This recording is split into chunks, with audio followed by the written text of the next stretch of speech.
2020. Um vírus desconhecido parou o mundo. Agora o ano é 2021. Começam as vacinas em escala mundial contra o Covid-19. Estamos vivendo o novo normal ou tudo voltará a ser como antes?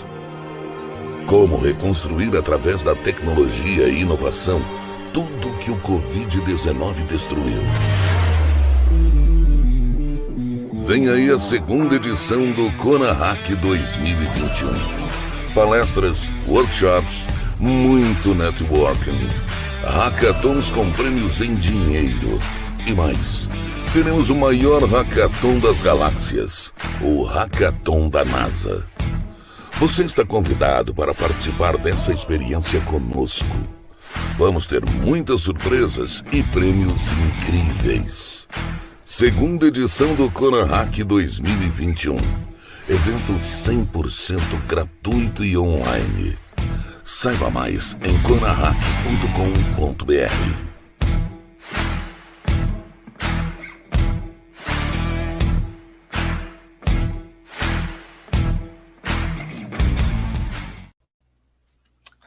Olá, sejam muito bem-vindos a mais um dia de evento no CONAHAC 2021, o Congresso Nacional de Hackathon. Eu sou o Diego e iremos iniciar o nosso quarto dia do CONAHAC com a nossa convidada, Angélica Arbex, diretora de marketing da Alelo Condomínios, que trouxe hoje para a gente a palestra Morar é uma ideia em transição. Hoje faremos uma reflexão sobre quais os novos significados de moradia, que desafiam a inovação urbana, principalmente com a pandemia que acelerou a revolução no conceito de morar. Então, quero chamar aqui ao nosso palco virtual, Angélica, o palco é todo seu. Olá, Diego, muito obrigada, muito boa tarde para todo mundo, boa tarde, começo de noite. Em primeiro lugar, eu queria agradecer ao pessoal da Hackathon Brasil, ao Richard, ao Fernando Tomé, que estão tornando esse evento e todos os debates e ideias em volta dele possível.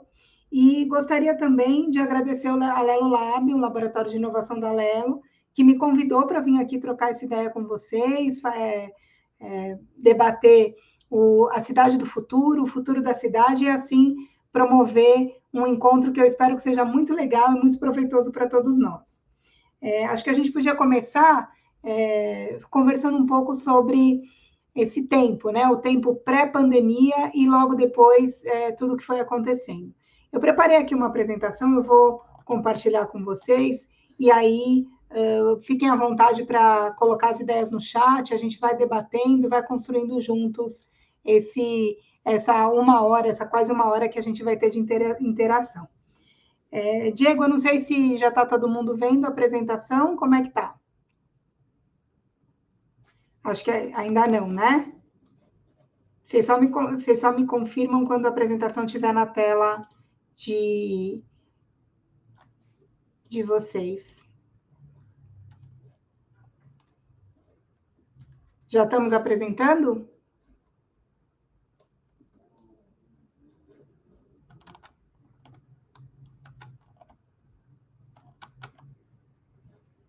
Tudo ok, manda bala. Então, vamos lá.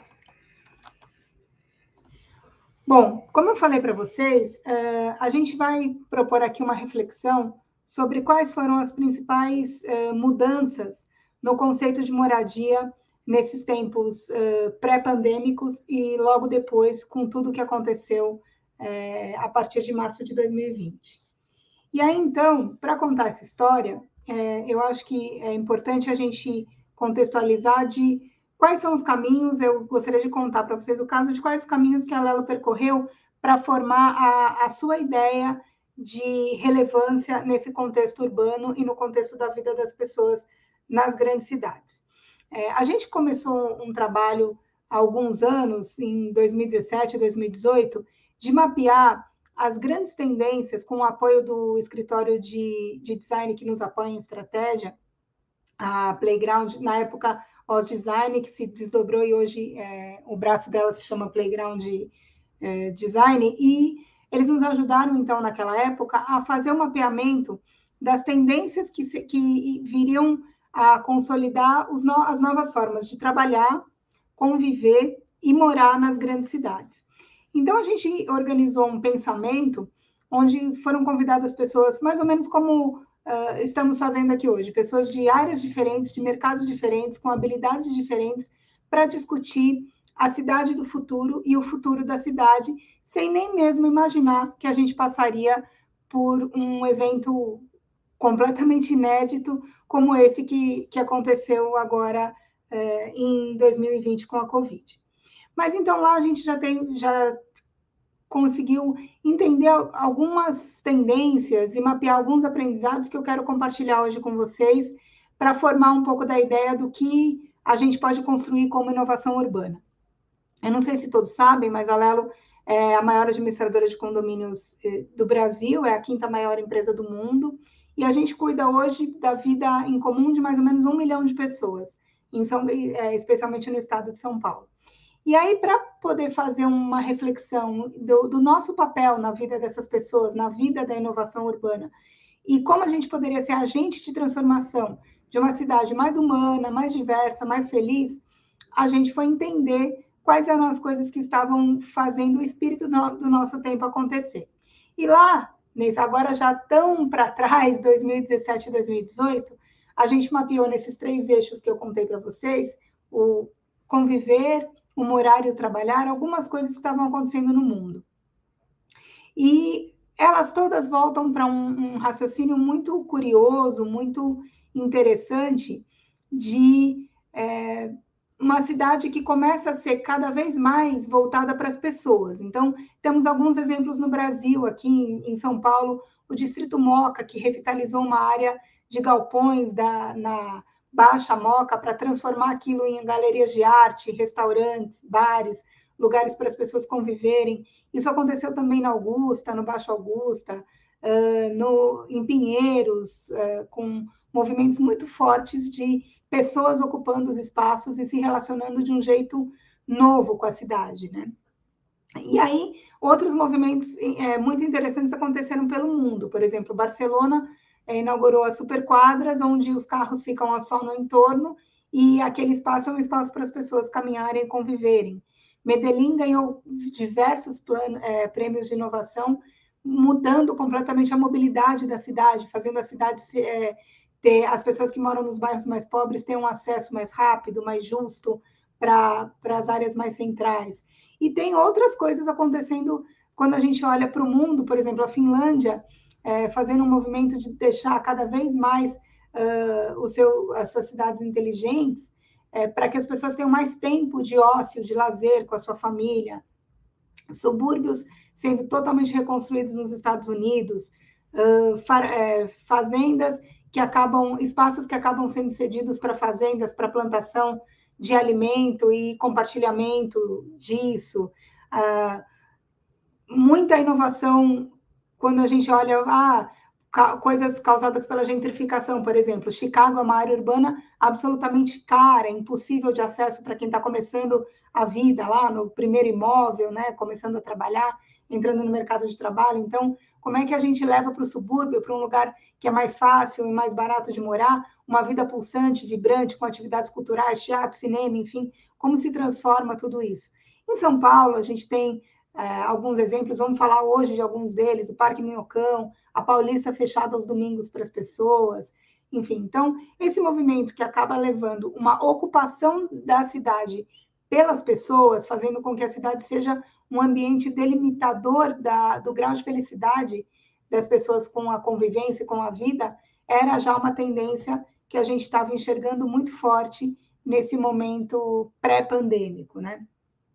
Aí, quando a gente vai olhar para a tecnologia, coisas muito parecidas aconteceram, né? A gente estava com uma linha muito forte de que a logística autônoma, a inteligência artificial, os algoritmos, as análises preditivas de comportamento iriam mapear tudo que aconteceria de inovação dali em diante, né? Então, desde você ter a sua casa inteligente com uma recarga automática da geladeira, ou ligar a temperatura do ar-condicionado para quando você chega em casa, a sua casa está na temperatura ideal, até análises clínicas com muito mais acurácia feita por robôs do que as feitas por humanos, eram coisas que estavam aflorando muito e fazendo muita gente pensar qual seria o futuro do trabalho, né? Como é que o trabalho vai se posicionar? Polêmicas como a que aconteceu recente com o Magazine Luiza, aconteceu há um tempo atrás com a Starbucks, quando eles contrataram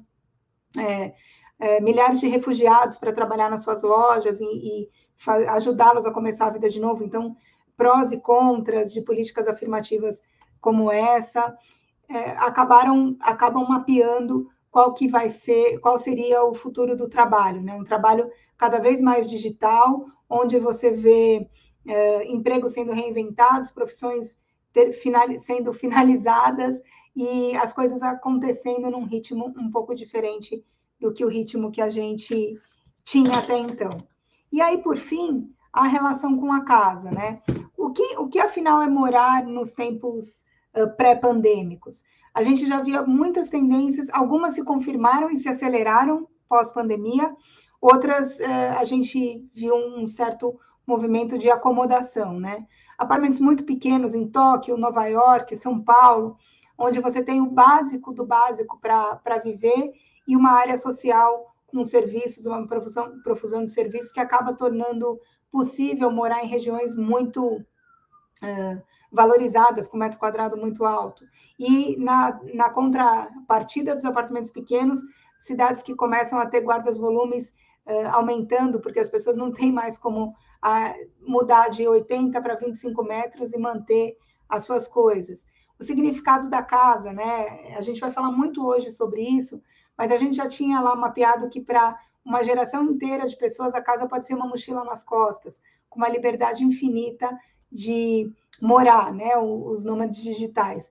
A tendência de educação em casa, já antes da pandemia, era um viés alternativo, mas que já vinha com alguma força no Brasil.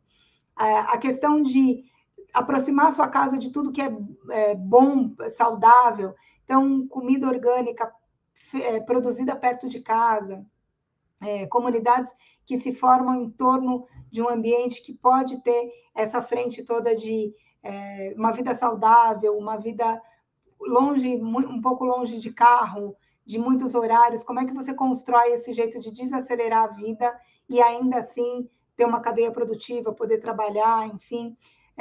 Algumas tendências mapeadas, como os telhados verdes de Nova York, que tem áreas enormes no topo dos prédios produzindo a comida, onde os principais consumidores dessa comida são os condôminos daqueles apartamentos. Então, muita coisa a gente vinha mapeando de como seria a vida no futuro, né? A vida na cidade no futuro, se ela seria na cidade, cada vez a gente confirma, pela primeira vez a gente tem uma vida urbana maior do que uma vida rural, a vida realmente mostra a tendência das cidades. E como é que as marcas, aqui a gente está falando de uma marca do mercado imobiliário, mas como as marcas de turismo, de varejo, do mercado imobiliário vão se posicionando para entender esse tempo e passarem a ser cada vez mais relevantes nesse tempo. Qual é o uso correto da tecnologia, até onde a tecnologia melhora a vida e onde ela começa, eventualmente, a atrapalhar? Como você faz tecidos de convivência mais amigáveis, né? Tudo isso foram coisas que a gente foi mapeando e aprendendo, e que aí aconteceu a pandemia. E quando chega a pandemia, a gente precisa redesenhar esses significados e esses aprendizados que a gente teve num momento pré-pandêmico. Eu selecionei aqui, separei 4 grandes aprendizados que a gente teve na relação das pessoas com as cidades para compartilhar com vocês. E eu acho que é muito importante a gente ter em mente que às vezes parece que está muito longe, né? Eu coloquei aqui de propósito imagens onde a gente vê as pessoas convivendo nas ruas, e isso parece uma coisa um pouco complicada quando a gente fala do momento que a gente viveu, mas claro que essa onda é uma onda que vai voltar e que a gente vai reconstruir esses tecidos de vizinhança e de tecido urbano. Mas os aprendizados que eu gostaria de compartilhar com vocês, na verdade, mostram um pouco de como que a vida na cidade é construída pelas pessoas. São as pessoas que fazem inovação, são as pessoas que criam ambientes melhores, são as pessoas que praticam ou não diversidade, e é através delas que a gente vai conseguir também, nesse período pós-pandêmico, reconstruir tudo isso. O primeiro aprendizado que a gente descolou de todas essas tendências que a gente estudou é que não existe um único responsável por tornar a convivência e a vida melhor ou pior. Então, não adianta a gente esperar que o governo faça tudo, ou que a iniciativa privada faça tudo, ou que as ONGs e o terceiro setor façam tudo. Um ambiente equilibrado, onde você tem conexões entre governo, empresas, ONGs, é onde a gente vai conseguir construir modelos mais diversos e mais adequados da vida. Um segundo aprendizado que eu acho que foi muito rico e é muito importante da gente refletir sobre ele é que a relação das pessoas com a cidade é sempre uma relação de mão dupla, né? Então, a gente tem que cidades acolhedoras quando a gente tem pessoas que também acolhem a cidade. Se você cuida bem do equipamento público, o equipamento público te devolve qualidade de vida. Então, cada um de nós, num show, num parque, na caminhada, é responsável por construir uma cidade mais segura e feliz. Uma outra coisa que cada vez mais a gente acredita e acha que pode fazer a diferença da vida nas cidades é que quando você tem uma cidade feita para a gente, olhando para a escala humana, você tem mais ambientes de passear e menos de passar. Quando você vê aquelas imagens dos grandes centros urbanos do mundo, você vê todo mundo correndo de um lugar para o outro o tempo todo.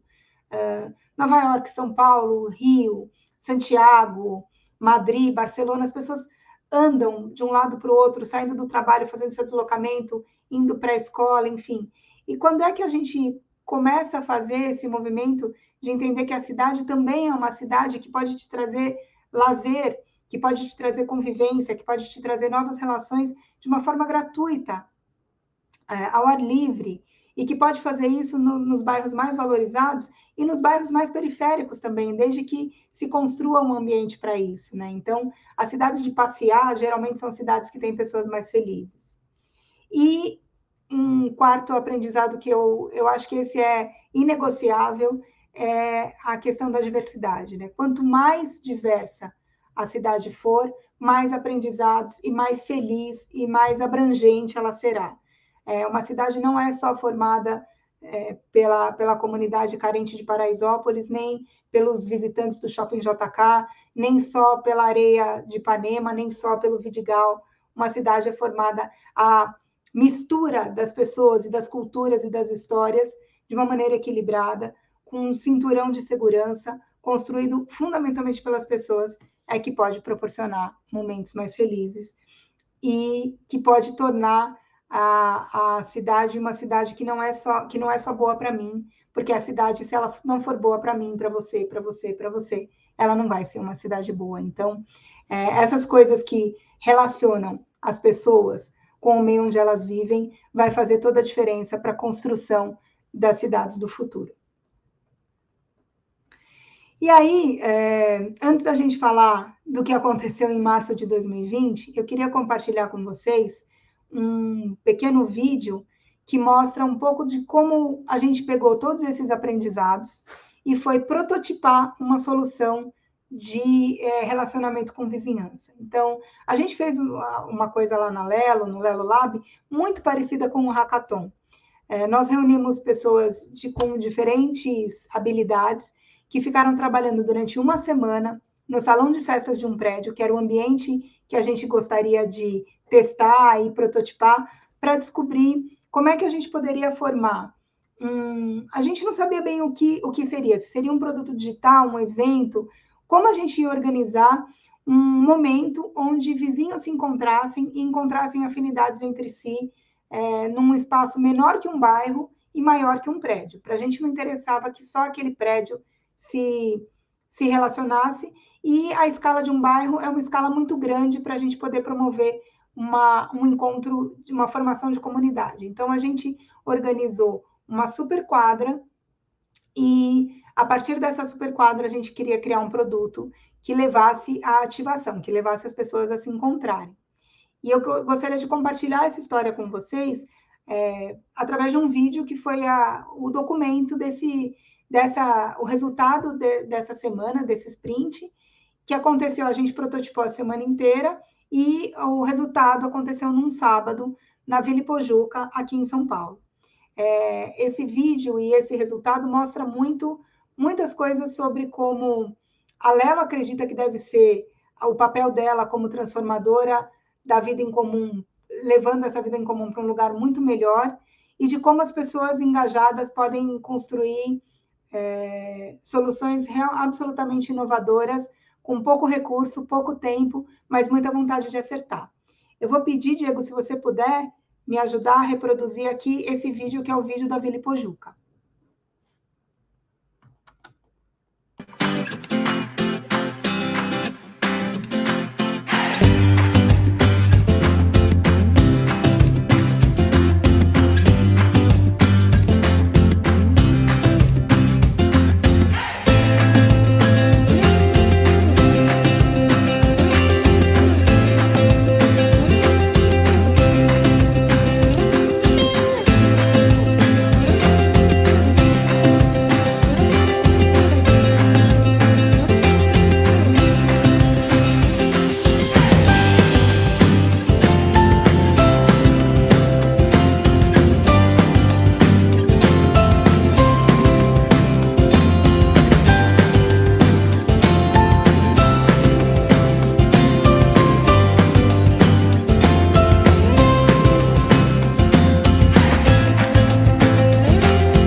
Obrigada, Diego. Então, na verdade, esse foi o primeiro produto, o primeiro MVP que o Lelo Lab entregou durante o seu primeiro ano de atividade, e o produto se chama um produto digital chamado Tesouros do Bairro, onde a gente entendeu que era possível prototipar uma solução digital que unia as pessoas pela geolocalização, fazendo com que a vida delas ficasse mais simples. Mais ou menos assim. Eu sou boleira e você vai fazer aniversário e precisa comprar um bolo. Em vez de você se deslocar 3 quilômetros, procurar o bolo e comprar um bolo, trazer para casa, eu moro do lado da sua casa e posso fazer o bolo e levar para você. E assim, eu fico feliz porque vem do bolo, você fica feliz porque ganha um bolo gostoso, compra, um bolo gostoso perto da sua casa, que tem lá as recomendações das pessoas que já compraram e as avaliações que te ajudam a endossar essa compra. Assim como a boleira, o professor de francês, o professor de inglês, tantas outras coisas que a gente, a pequena confecção, tantas outras coisas que a gente tem muito próximo de onde a gente mora ou trabalha, e são aqueles serviços invisíveis que a gente não conhece. Então, como que a gente ativa uma rede de confiança entre pessoas que moram próximas entre si, através da geolocalização, e torna a vida mais feliz, mais simples, mais humana.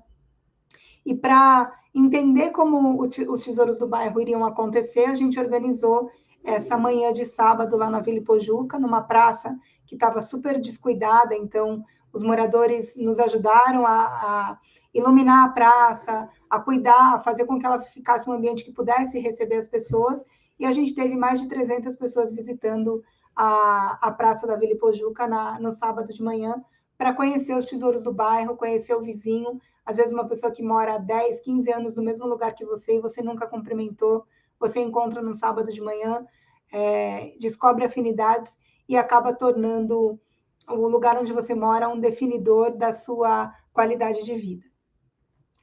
Quando a gente estava começando a acelerar os tesouros do bairro, a gente entrou na pandemia. Então, chegou março de 2020 e foi aí que a gente precisou, as empresas, as pessoas, o governo, todo mundo precisou voltar 10 casas para trás e tentar entender o que estava acontecendo e como as coisas seriam reconectadas a partir de então.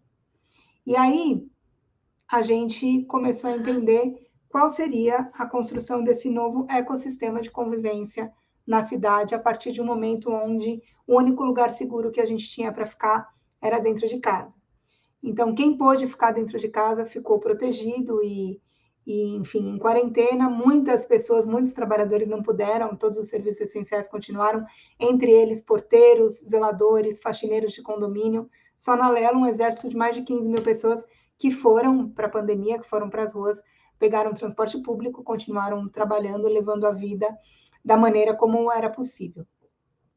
Mas aí a gente começou a entender como é que essa cidade que a gente estava mapeando cada vez mais pulsante, cada vez mais construída e projetada para as pessoas, cada vez mais integrada com equipamentos públicos e lazer, poderia se reconectar e se ressignificar o seu papel na vida das pessoas. E aí isso voltou para a unidade básica da cidade, que é a casa.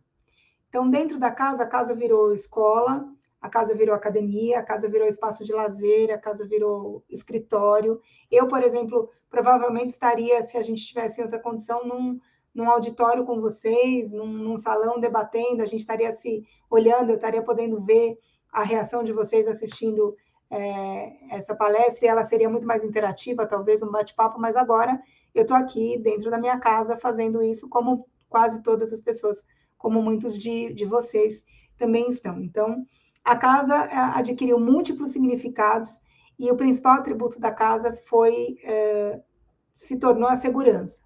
E isso é um grande aprendizado para as marcas e para quem está desenhando inovação, seja por tecnologia ou não. Como é que você faz para criar, prototipar, desenhar e levar para a vida das pessoas dentro de casa tudo que elas precisam num ambiente de restrição, um ambiente que não tem mais a liberdade da convivência. A gente ficou mais ou menos um ano, mais que isso, né, até a segunda dose de vacina chegar no braço de todo mundo, a gente vai estar beirando aí 2 anos convivendo no nosso núcleo familiar, comprando muito mais pela internet, encontrando as pessoas muito mais no ambiente digital, e como a gente pode entender que inovação vem a partir disso, como é o tema lá do CONAHAC, como a gente reconstrói, né? Como a gente cria um novo jeito de viver, de conviver, de consumir, de trabalhar, de estudar, de morar nessa nova casa.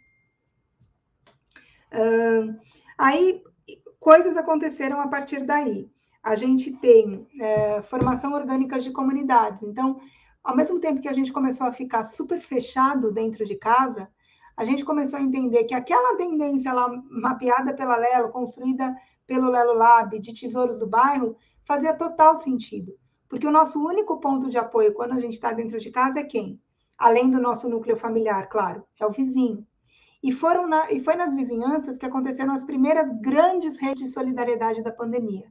Se vocês se lembrarem, um bilhete que viralizou logo no começo da pandemia, de uma pessoa dizendo que ela poderia ir à farmácia ou ao mercado para os vizinhos velhinhos que não podiam, de fato, ser expostos ao vírus na rua, então que ela poderia ir lá fazer as compras.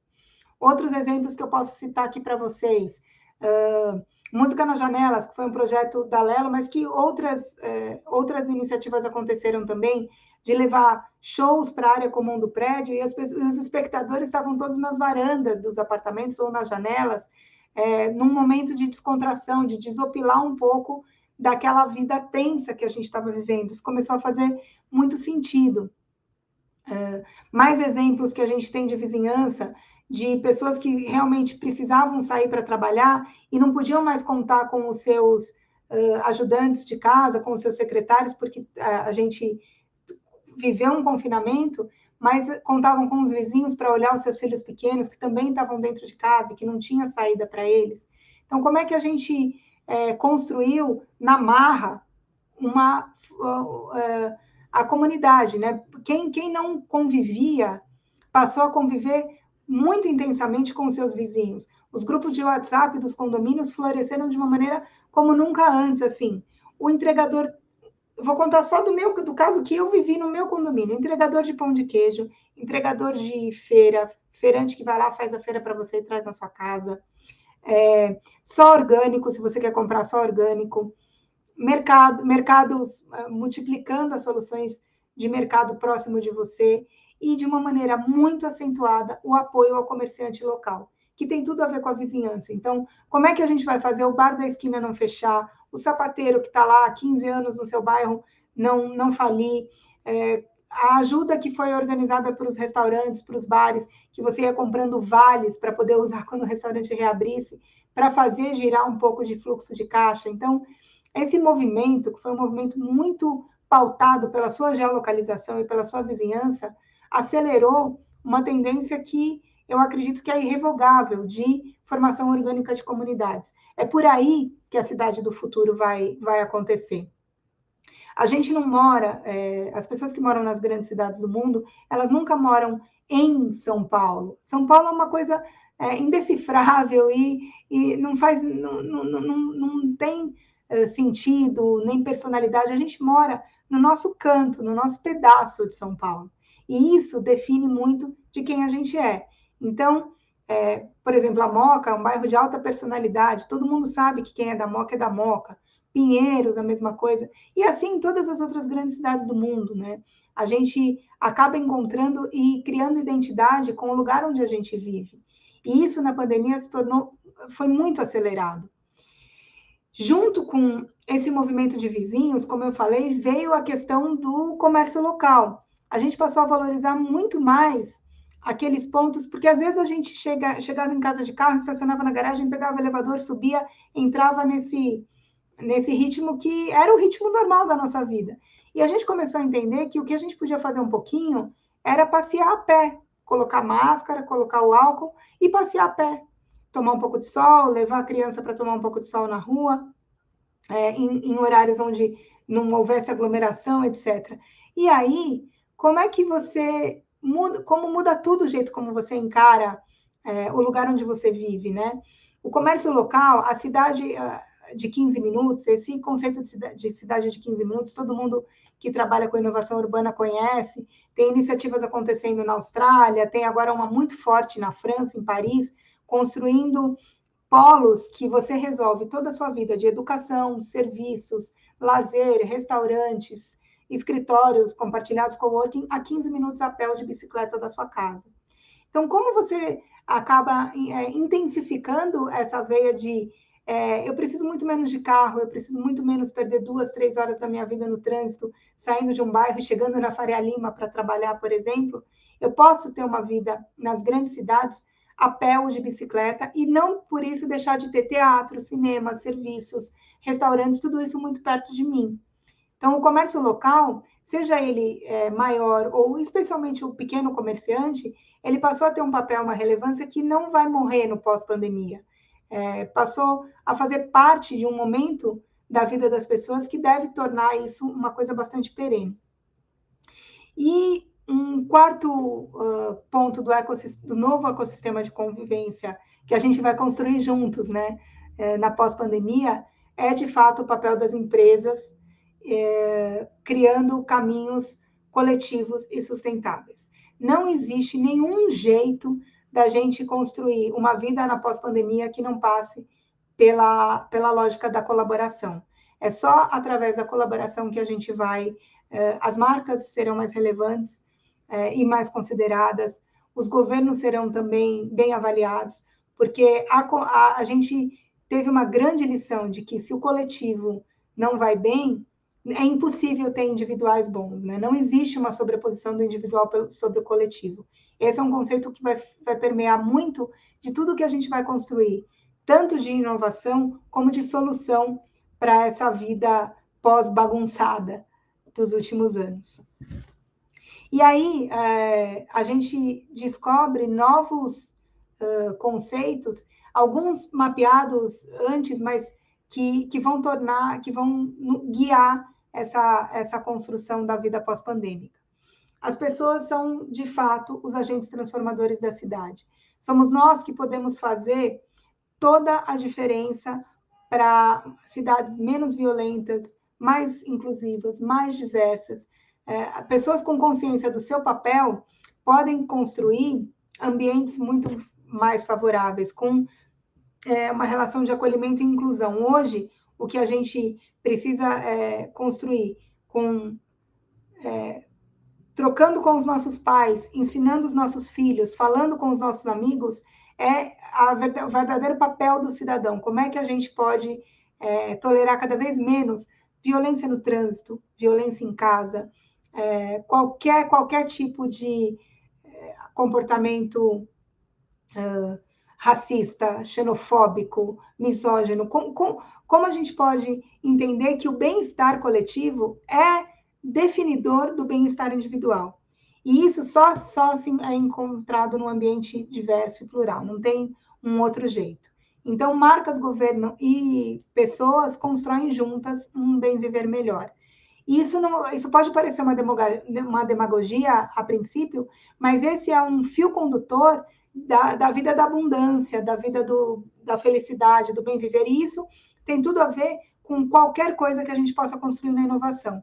Se a gente vai fazer uma inovação que é boa para alguns, que é boa para um nicho, talvez ela seja muito menos relevante do que as coisas que acabam nos ligando a um bem-estar coletivo e um ambiente mais seguro e feliz.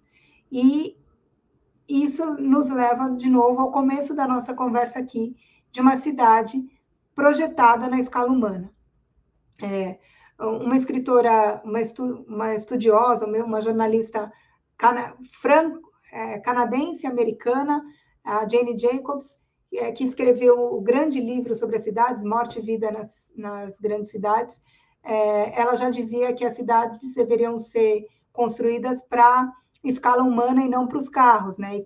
E que a gente tinha cada vez mais cidades construídas para carros e para escritórios do que para as pessoas.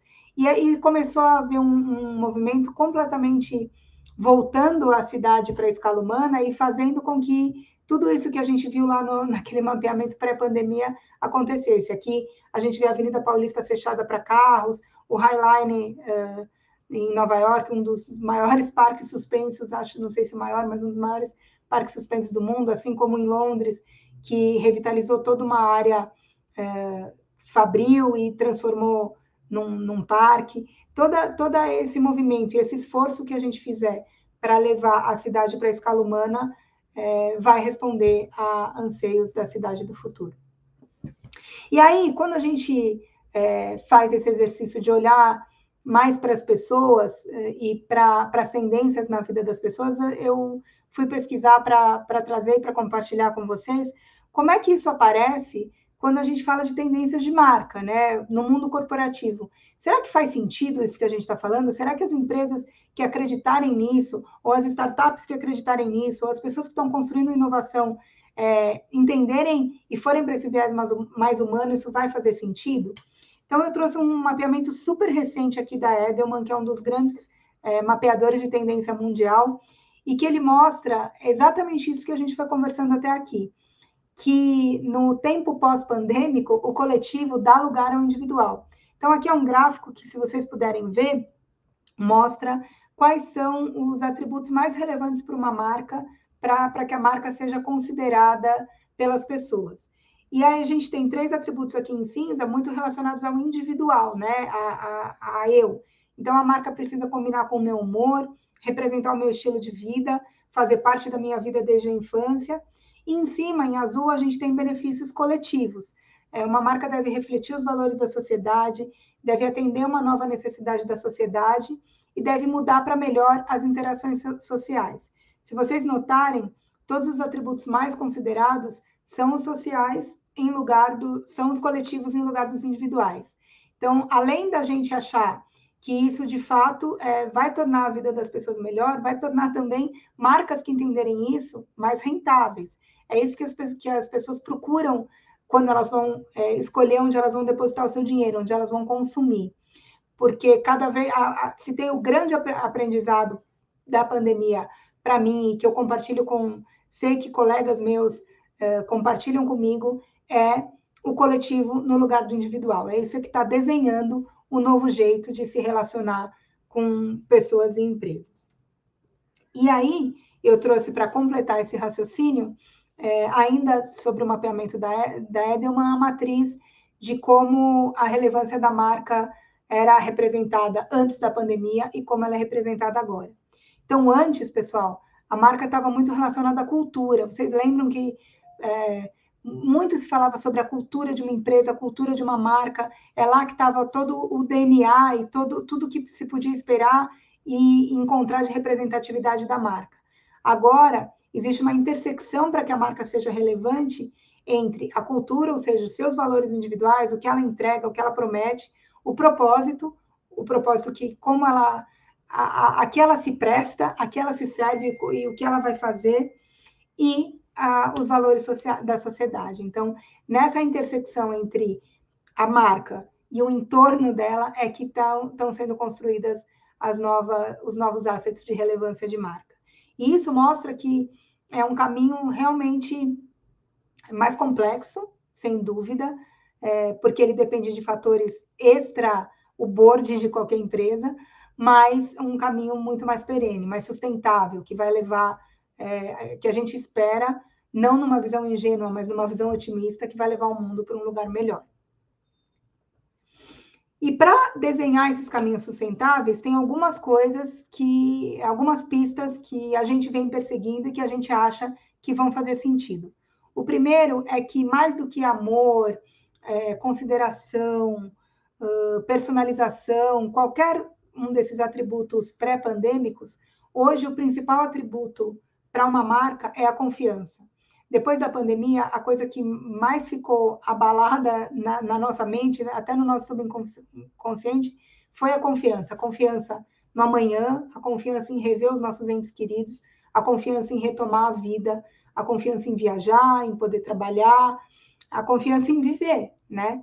E por isso, empresas, marcas e ideias que vão nos ajudar a recuperar a sensação de confiança, nos levam para um lugar seguro. A confiança se tornou o principal atributo do mundo pós-pandêmico. Construções coletivas, lógico, a gente já falou bastante disso aqui essa noite, são mais interessantes, importantes, relevantes, consideradas do que as individuais. A gente tinha muita coisa acontecendo nas cidades no mundo pré-pandêmico, mas a gente já nota que novos tecidos de vida urbana estão sendo construídos. Muitas iniciativas pensadas para quando voltar a ser seguro, grandes aglomerações, maiores aglomerações, muita coisa acontecendo, as pessoas na tendência de trabalho híbrido ou trabalho remoto, isso leva para as pessoas mais horas livres na vida delas e na organização da vida, porque não tem o deslocamento, não tem uma série de coisas. Então, como é que essas horas vão ser usadas? Como isso vai transformar a vida na cidade? Isso é uma das coisas que a gente acha que são apostas sustentáveis. E a gente tem também trabalhado e apostado na construção desse equilíbrio entre a utilização dos recursos naturais, que são finitos, né? A gente sabe, estamos vivendo agora, a gente nem não saiu da pandemia, já estamos vivendo uma gravíssima crise hídrica, crise elétrica, né? De consumo de energia.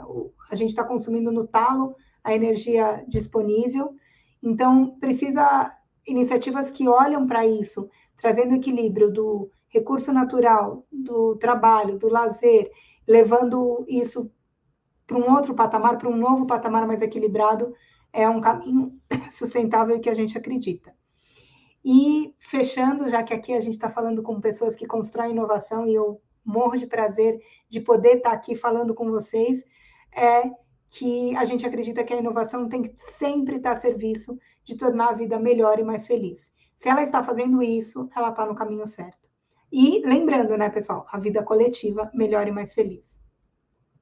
Para fechar a minha contribuição aqui essa noite com vocês, eu trouxe mais um vídeo que vai contar a história de como, de um caminho que eu acredito que é super, não sei se inovador, mas que vai trazer um olhar inédito de vocês sobre os condomínios e sobre as áreas comuns dos condomínios. Aqui, a gente, também um trabalho do Lelo Lab, na sequência daquele da Vila Pojuca, a gente acreditava que ressignificar os espaços ociosos dos condomínios é um caminho super sustentável para redesenhar o tecido da vida vertical. Vocês, não sei quem é aqui, quem mora em condomínio, mas vocês devem ter aquele espaço lazer, espaço meditação, enfim, vários cantinhos dos condomínios que são muito poucos usados, alguns um pouco mais usados nos finais de semana, aqueles salões de festa, etc. Mas será que esses espaços todos não podem ser transformados em outras coisas que convidam à convivência, que levam pessoas, que levam vizinhos a visitar o condomínio do lado? Será que o muro que separa um condomínio do outro precisa ser tão rígido? Será que a gente não pode organizar um conjunto de prédios e fazer com que esse conjunto de prédios tenham espaços mais amigáveis e formando comunidades mais empáticas? Por exemplo, se eu tenho uma piscina incrível no meu prédio e você uma academia maravilhosa no seu, por que você não usa a minha piscina e eu não uso a sua academia?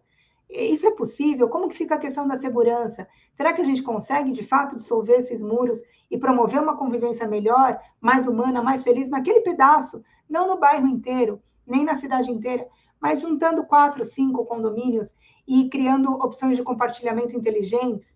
Isso pode ser super inovador. Isso pode mudar para melhor a vida das pessoas. Isso é uma construção coletiva também. Então, será que vale a pena prototipar isso e ver o que acontece? A gente fez isso de um jeito muito parecido lá com a Vila Pojuca, a gente fez em Pinheiros, também em uma semana de desenho, de como seria quebrar os muros dos condomínios, os muros simbólicos, ninguém foi lá com marreta, não, e transformar os espaços ociosos em espaços de convivência para vizinhos que nunca se visitaram, que nunca se conheceram. Isso também aconteceu num sábado, lá em Pinheiros, e para fechar minha participação aqui, eu queria compartilhar com vocês o registro desse dia, deixando uma mensagem de otimismo, de que a vida nas cidades vai voltar cada vez mais feita para as pessoas, mais diversa, mais inclusiva, mais humana e, lógico, mais feliz. E por isso é que eu gostaria de fechar esse papo com vocês, mostrando para vocês esse vídeo da nossa loucurinha lá em Pinheiros, quando a gente prototipou uma solução que fazia com que pessoas visitassem os condomínios próximos entre si e descobrissem como aquele espaço poderia ser reaproveitado. Se você puder, Diego, colocar para mim o vídeo aí de Pinheiros, a gente encerra por aí.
Bom, pessoal, acho que terminamos aqui o vídeo. Eu, assim, encerro a minha participação aqui com vocês e eu estou à disposição se vocês quiserem fazer alguma pergunta, trocar alguma ideia. Acho que a gente tem aí alguns minutinhos.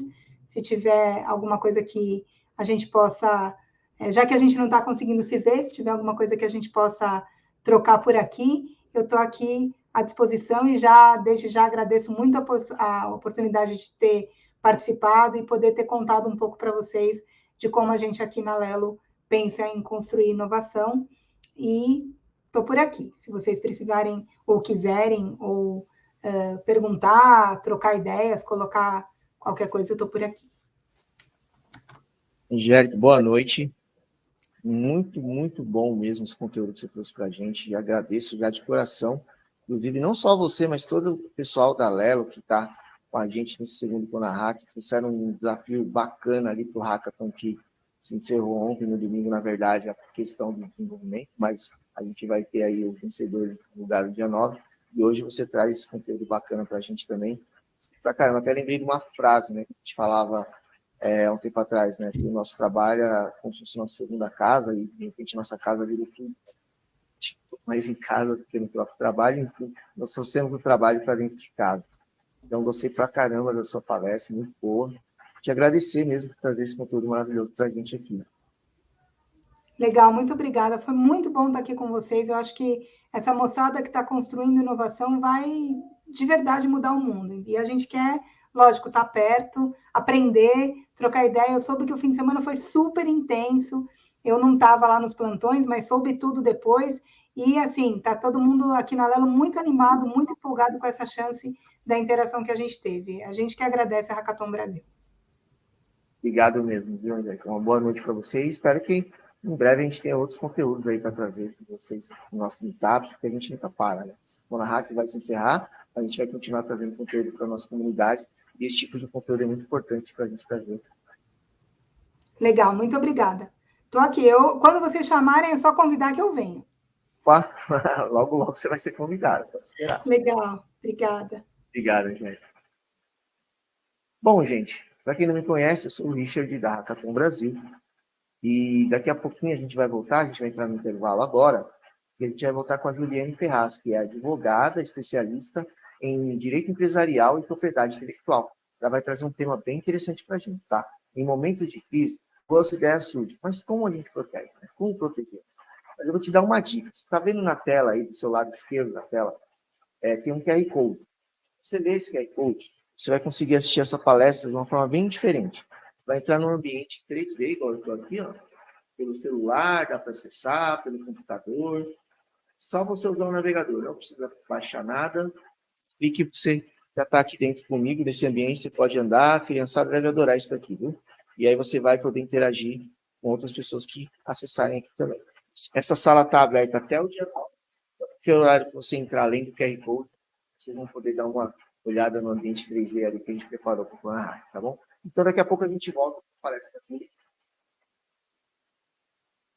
Nos últimos meses, a gente teve que ressignificar muita coisa. O cuidado foi uma delas. Ele passou a estar nos mínimos detalhes. Mas cuidado também é carinho, é respeito, é encontrar formas de encurtar a saudade. É um tempo só pra gente. Mas também compartilhar um momento com os nossos. Cuidado é saber que não estamos sozinhos. Agora, mais do que nunca. Conta comigo. Participe das palestras, workshops e painéis do ConaHack 2021. São 25 horas de muito conteúdo, que vai transformar a sua visão sobre tecnologia e inovação. Promoção! O que a Alexa mandar, todo mundo vai fazer. Participando das palestras ou hackathons do ConaHack 2021, você concorre 3 Alexas Echo Dot da 4ª geração. Para saber como participar, acesse o regulamento no site conahack.com.br.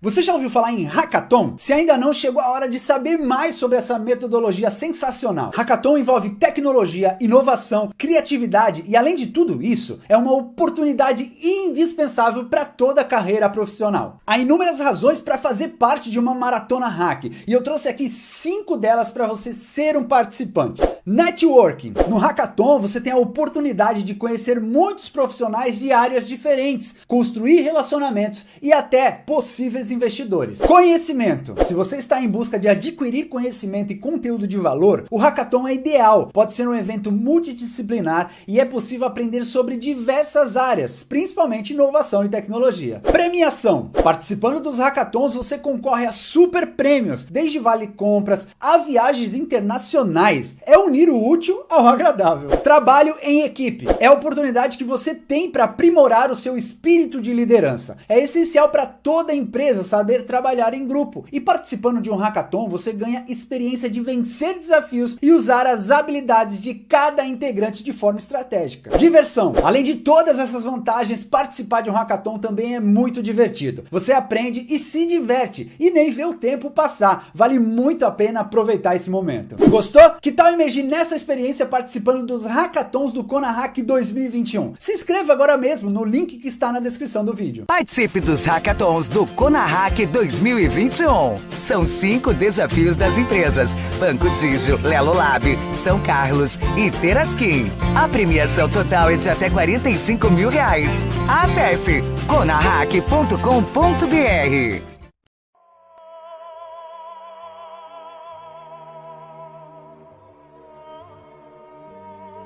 2020. Um vírus desconhecido parou o mundo. Agora, o ano é 2021. Começam as vacinas em escala mundial contra o Covid-19.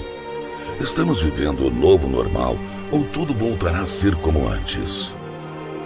Como reconstruir através da tecnologia e inovação tudo que o Covid-19 destruiu? Vem aí a segunda edição do Conahack 2021. Palestras, workshops, muito networking, hackathons com prêmios em dinheiro e mais. Teremos o maior hackathon das galáxias, o Hackathon da NASA. Você está convidado para participar dessa experiência conosco. Vamos ter muitas surpresas e prêmios incríveis. Segunda edição do Conahack 2021. Evento 100% gratuito e online. Saiba mais em conahack.com.br.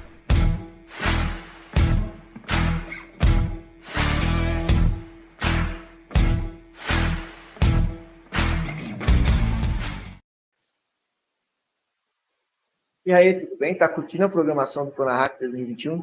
Se quiser ver toda a programação, é só acessar o site conahack.com.br.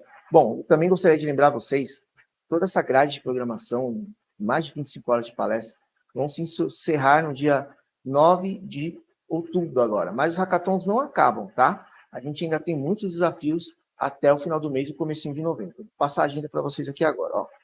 O Hackathon da Teraskin acontece nos dias 16 e 17 de outubro. As inscrições vão ser abertas ainda hoje, então fique esperto no site, lá no conahack.com.br. Em Hackathons, você vai poder se inscrever no desafio da Teraskin, que vai estar oferecendo até R$10 mil em prêmios para os ganhadores. O Hackathon da São Carlos, que acontece no dia 30 e 31 de outubro, ainda vamos abrir as inscrições, mas fica ligado no site, você vai ficar sabendo quando a gente abrir. E o Hackathon do Banco Digio, que vai acontecer nos dias 6 e 7 de novembro. Todos esses hackathons, essas maratonas, têm prêmios em dinheiro. Então, aproveita e vai lá. Não é só para desenvolvedor, você pode ser designer, marketing, negócios, enfim, vai lá, saiba mais o que é um hackathon. Se você nunca participou, vai lá no site, dá uma olhadinha e se inscreve, tá bom? Então, vamos lá. Lembrando também que todos esses desafios têm o apoio da Cronep, que é uma plataforma low-code, onde você pode desenvolver qualquer tipo de sistema usando muito pouco código. Mas se você é aquele desenvolvedor experiente e também quiser usar muito código, não tem problema. Você tem total liberdade de fazer da forma que você quiser. Mas a plataforma da Pronep agiliza em até 10 vezes o seu desenvolvimento. Então, para um hackathon que tem tempo bem curto, né, para você criar soluções, uma plataforma como a Pronep ajuda e muito, tá? Mas, se você quiser saber mais, acesse Cronep.io. Cronep.io. Se você acessar, você vai entender um pouco mais o que é a Cronep. Bom, agora eu vou chamar a minha amiga Juliene, né? Eu digo amiga porque ela já vem de uma época desde quando eu conheci o Hackathon, em 2013, ali na Fiesp. Foi o primeiro evento nesse formato que a gente tem hoje, um evento inclusivo, onde você, como eu falei, não é só o desenvolvedor que participa, mas o designer, o empreendedor, o marketing, enfim. Foi lá na Fiesp que a gente se conheceu. De lá para cá, a gente tem feito algumas parcerias, ela dá total apoio para a Hackathon quando a gente precisa, enfim, já foi mentora nossa. Então, gostaria muito de chamar a Juliene, que vai falar para a gente, vai falar sobre o seguinte tema, né? Em momentos de crise, boas ideias surgem, mas como protegê-las, né? Então, a gente vai explicar um pouquinho para vocês, de repente, durante essa pandemia aí, teve uma excelente ideia e pensa, poxa, eu não vou contar para ninguém, senão vão roubar a minha ideia. Ela vai passar algumas informações sobre isso. Juliene, muito boa noite, seja muito bem-vinda. Maravilha, brigadão, Richard. Primeiro, eu quero agradecer aí pelo convite, mais uma parceria, não é? Entre tantas, e eu fico muito feliz em poder compartilhar conhecimento, porque, cara, eu sou suspeita para falar de empreendedorismo. Eu acho que o empreendedorismo ele é essencial, assim, para as pessoas se desenvolverem, para a gente fazer com que a sociedade se desenvolva. Realmente é uma super mola que ajuda as coisas a se desenvolverem no momento de crise. Então eu fico muito feliz em poder participar de qualquer coisa que incentive e ajude as pessoas a estruturarem negócios. Bacana. E lembrando, né, que você já estava na nossa primeira edição do Conahack em 2018, quando você só aparece, agora você volta. E, ó, ficar 10 anos aí de Conahack, 20 anos, eu quero você todo ano com a gente. Você sempre vai estar atualizando a gente sobre essa parte aí também, jurídica, tributária, então é muito bom, tá? Então, seja bem-vinda, o palco é todo seu. Agora eu vou estar assistindo você aqui. Maravilha, obrigada. Deixa eu perguntar uma coisa, vocês estão vendo aí a minha tela, meu PowerPoint está compartilhado? Tá cinza a sua tela. Tá cinza? Não tá aparecendo? O pessoal tá falando para você parar um pouquinho o compartilhamento e volta para de novo. Tá, vou parar. Agora deu certo. Agora eu parei. Vou compartilhar de novo. Compartilhar de novo. Vamos lá. Questões técnicas fazem parte.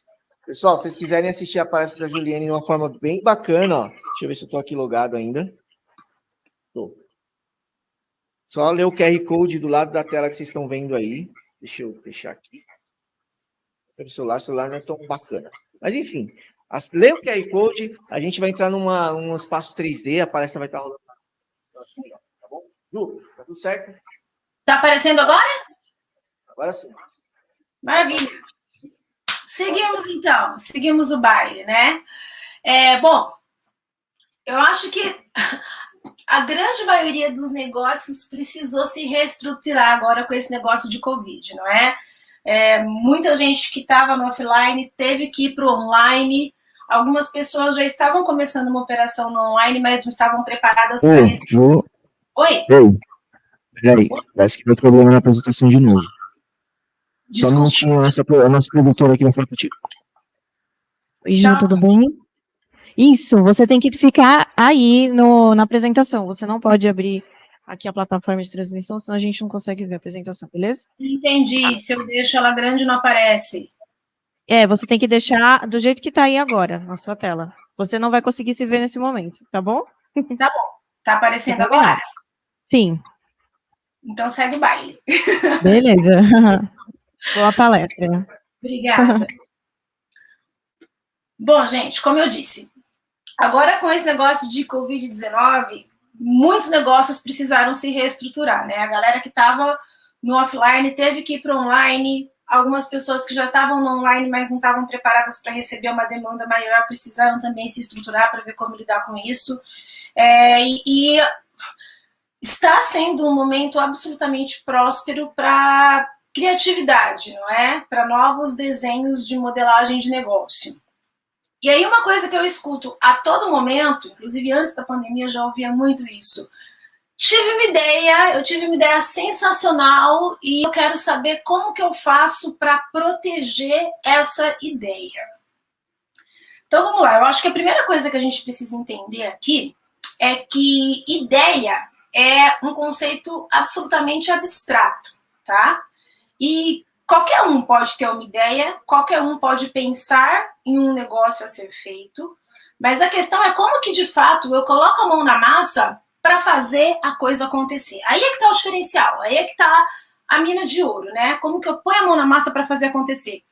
Para vocês terem uma ideia, eu não sei se vocês vão lembrar, na época que começaram a construir as ciclovias aqui em São Paulo, eu juro que essa história é verdade. No mesmo dia, eu recebi 3 telefonemas de 3 empreendedores diferentes, um não tinha nada a ver com o outro, falando assim: eu tive uma ideia sensacional, quero até pedir para você não compartilhar com ninguém, porque é um negócio assim super inovador. Eu quero fazer um aplicativo para mapear as ciclovias e facilitar a vida do ciclista. 3 pessoas diferentes tiveram a mesma ideia revolucionária, sensacional, e queriam saber como fazer para proteger isso. Então, a primeira coisa que a gente tem que entender, ideia não é protegível, tá? De acordo, não é registrável, me desculpa. A gente não pode fazer nada para registrar a ideia e garantir que realmente ela seja só sua e ninguém mais faça. O que a gente consegue, de fato, registrar é a materialização dessa ideia. Quando você, de fato, desenvolve alguma coisa, tem ali um produto, uma coisa estruturada, aí a gente pode conversar em registro disso daí. E eu vou conversar com vocês sobre algumas possibilidades. Agora, a ideia ela é muito aberta, tá? Até para entender um pouco melhor essa questão da abstração da ideia. Imagina, por exemplo, que eu peço para vocês desenharem uma imagem de sol com montanha e algumas árvores. Cada um vai pensar numa coisa diferente. E cada um vai materializar, vai desenhar isso de uma forma completamente diferente. Qual é a chance da gente ter 2 desenhos exatamente idênticos? Ela é baixíssima, para não dizer nula, não é? Então veja que o conceito que está por trás, a ideia, é a mesma. É o sol com a montanha e as árvores ali. Mas quando eu materializo e de fato crio alguma coisa, que no caso é um quadro, é a obra em si, essa materialização ela vai ter características específicas, de acordo com a maneira que você imaginou aquele cenário, de acordo com o seu traço. E aí, nessa materialização, eu tenho características que eu posso registrar para trazer uma proteção, tá? Agora, tem muitas pessoas que me procuram falando assim: ok, entendi que a ideia é abstrata, mas eu não trouxe simplesmente um conceito aberto, tipo, vou fazer um aplicativo para ciclovias. Eu criei, de fato, uma metodologia de negócio. Eu não tenho nada palpável, né? Mas eu tenho aqui na minha cabeça vários conhecimentos que são super estratégicos e que vão ajudar o negócio a se desenrolar com mais facilidade. E aí, como é que eu faço para proteger isso? Continuamos não tendo um registro para isso. Porém, a gente tem outras metodologias de proteção, tá? Uma coisa que pode ser feita, por exemplo, é calar a boca e só compartilhar esse seu conceito super estratégico, esse know-how específico que você tem, com a pessoa correta no momento correto. E eu vou contar mais uma historinha aqui para poder ilustrar um pouco melhor o que eu estou querendo dizer. Caso real, tá? Eu vou mudar algumas características da história para poder proteger a pessoa, mas o todo é real. Uma pessoa me procurou porque um canal de televisão entrou em contato com ele para desenvolver um programa onde seria um reality show entre mágicos, tá? E aí ia ter ali uma banca julgadora, a banca ia analisar cada uma das mágicas e cada semana um é eliminado até sobrar alguém no final. Nada de novo nesse formato. O diferencial é o nicho, né? De um nicho específico. E essa pessoa tinha um conhecimento muito grande dentro desse nicho, porque ele tinha uma escola de mágicos, ele já conhecia pessoas que são famosas aí nesse setor e poderiam ajudar a fazer a análise, né, para cada semana eliminar um.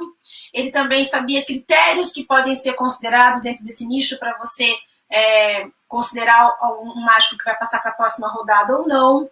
Tem contato com vários mágicos que poderiam ser convidados para participar do programa e contato com fornecedores de produtos. potenciais patrocinadores. Então, o conhecimento de nicho que essa pessoa tinha era um super diferencial para o desenvolvimento desse programa.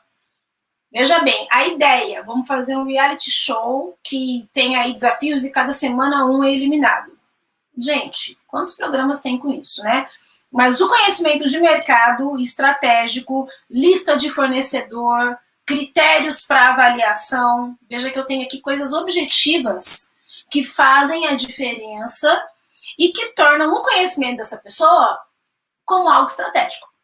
E aí ele foi convidado por causa disso. A emissora de televisão falou, vem aqui, a gente quer montar um programa, quero a tua ajuda.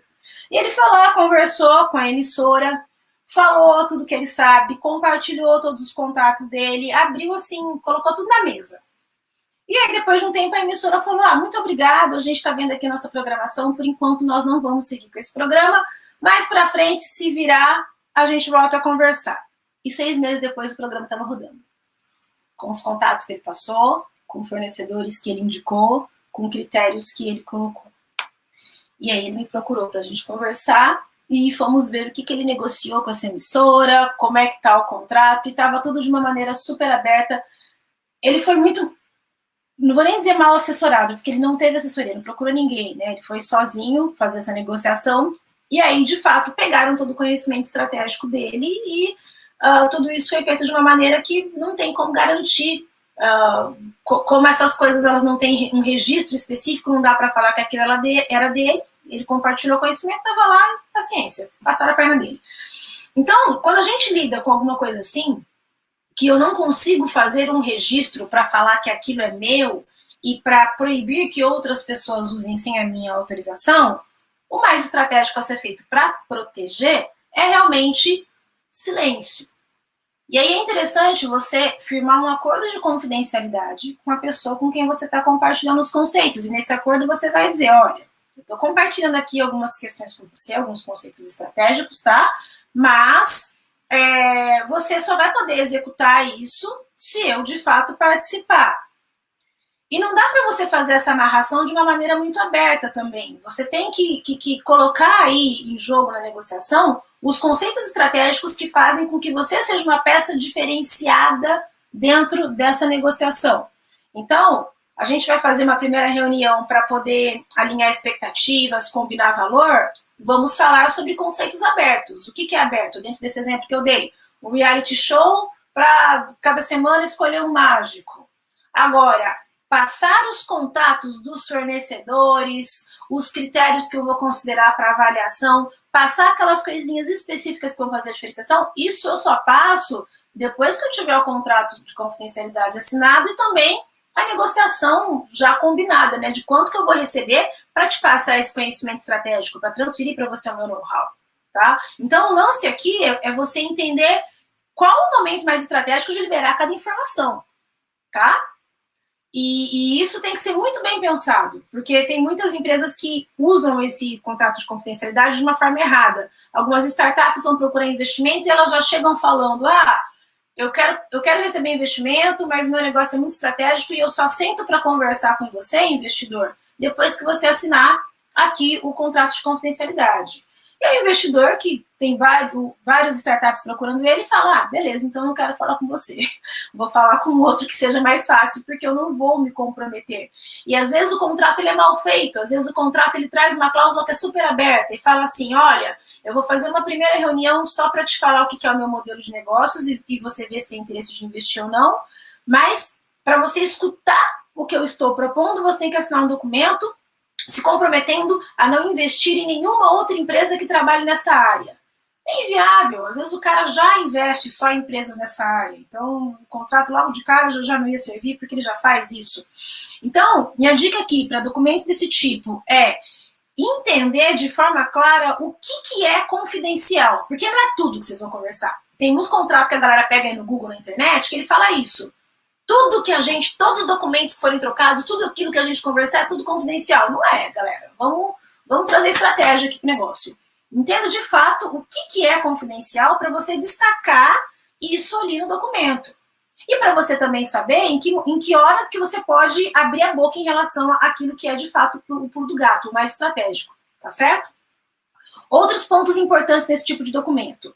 entender qual que é a penalidade que vai ser aplicada se por acaso essa confidencialidade for quebrada, tá? Porque é um contrato que não prevê penalidade, né? A pessoa não respeita e acontece o quê? Nada. Tem que prever a penalidade, tá?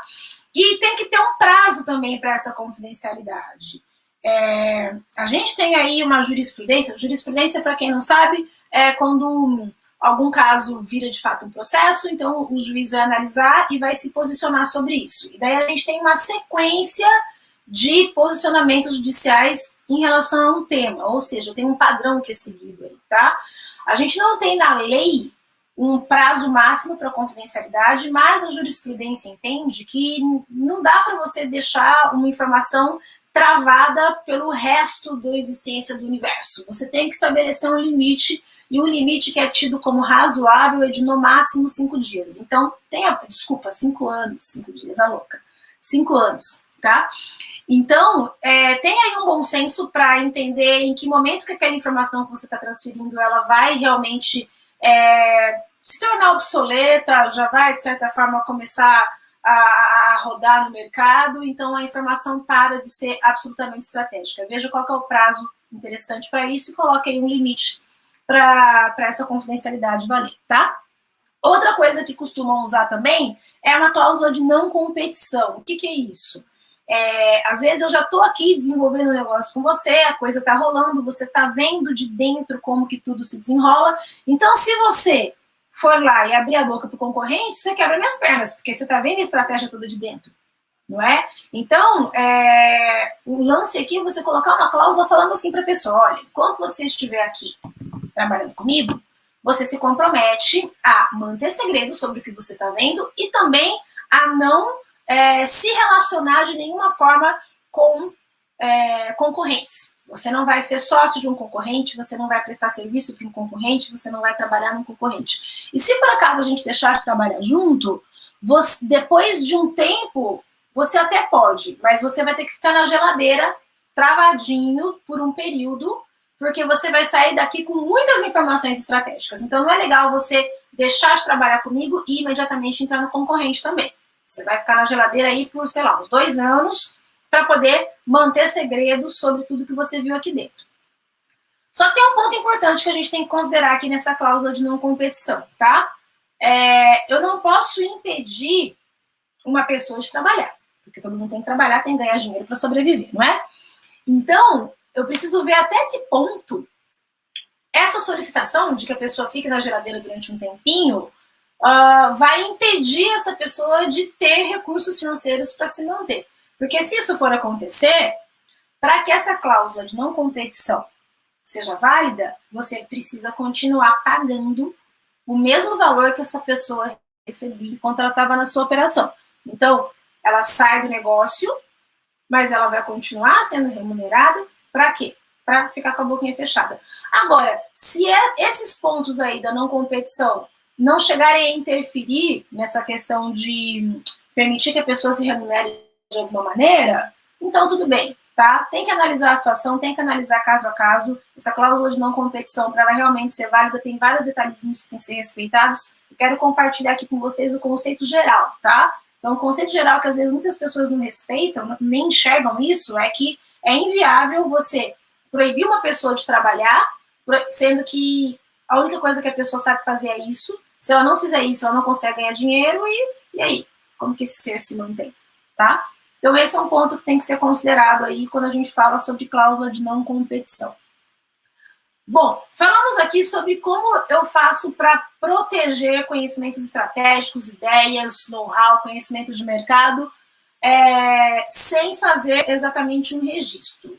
Agora, tem algumas coisas que elas podem ser registradas, ok? E que eu tenho ali uma força de lei para proteger essa questão, isso que foi criado. Vamos falar um pouquinho sobre esses outros pontos, tá? Bom, cada criação, ela tem... Opa, o meu computador está com os negócios aqui. Cada criação tem uma maneira específica de ser protegida, tá? Eu quero explicar a diferença sobre essas maneiras aqui para vocês. Quando a gente fala sobre criações intelectuais, por exemplo, uma música, uma obra de arte, uma escultura, um livro, tá? E aqui a gente tem também já a criação de design, de sequência de telas de computadores. Isso tudo pode ser protegido por direito autoral, tá? Isso entra como uma criação humana que pode ser protegida.